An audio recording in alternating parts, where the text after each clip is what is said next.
Bermuda triangle Atlantic பெருங்கடலில் இருக்கும் மர்மமான பகுதி. இது மயாமி, பியூர்டோரிக்கோ மற்றும் பெர்முடா தீவு இணைக்கும் முக்கோணம். இதுவரை 1000க்கும் மேற்பட்ட கப்பல்களும் விமானங்களும் இங்கிருந்து மாயமா போயிருக்கு. அவற்றின் எச்சங்களோ சிக்னல்களோ எதுவும் கிடைக்கல.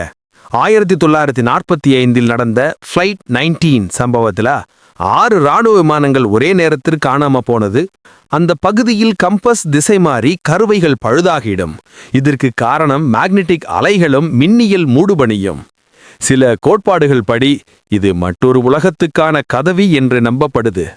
சில விஞ்ஞானிகள் சொல்றாங்க, கடலின் அடியில் இருந்து எழும் மீத்தேன் வாயு குமிழ்கள் தான் கப்பல்களை கீழே இழுக்குது.